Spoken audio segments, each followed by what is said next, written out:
การโฆษณาและปลุกระดมขบวนการเลือกตั้งสมาชิกสภาแห่งชาติสุดที่ 10 และสภาประชาชนขันแขวงสุดที่ 5 คันศูนย์กลางได้เคลื่อนไหวสุกยู่เวียกงานโฆษณาที่สถานีโทรภาพแขวงจำปาสักคณะอนุกรรมการโฆษณาและปลุกระดมขบวนการเลือกตั้งสมาชิกสภาแห่งชาติสุดที่ 10 และสภาประชาชนแขวงสุดที่ 5 คันศูนย์กลางเคลื่อนไหวสุกยู่เวียกงานโฆษณาที่สถานีโทรภาพแขวงจำปาสักวันที่ 12 กุมภาพันธ์ 2026 นี้ฐานปริญญาเอกวันลาตีคำวานวงศาผู้อำนวยการใหญ่โทรภาพแห่งชาติลาว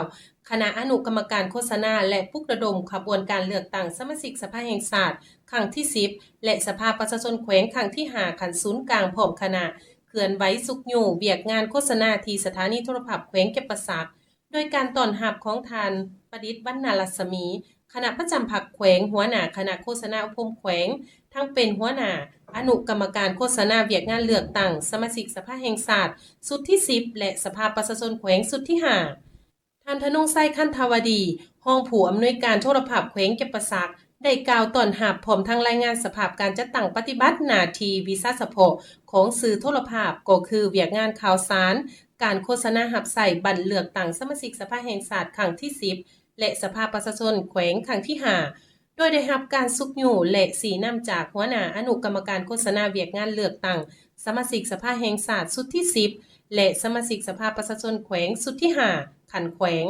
และได้นำเสนอข่าวและผลิตสปอตโฆษณาผ่านรายการต่างๆหลายรูปแบบทางออนไลน์และการออกอากาศผ่านดาวเทียมลาวแซต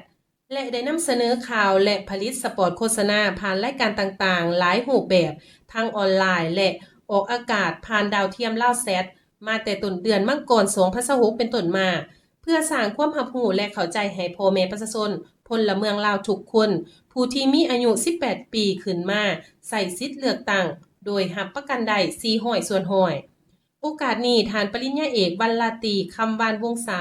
ผู้อำนวยการใหญ่โทรภาพแห่งชาติลาวคณะอนุกรรมการโฆษณาและปลุกระดมขบวนการเลือกตั้งสมาชิกสภาแห่งชาติครั้งที่ 10 และสภาประชาชนแขวงครั้งที่ 5 ขันศูนย์กลางก็ได้ตีราคาสูงพร้อมทั้งกล่าวชมเชยบรรดาสหายอ้ายน้องพนักงานโทรภาพจำปาสักที่เฮ็ดหน้าที่สำเร็จ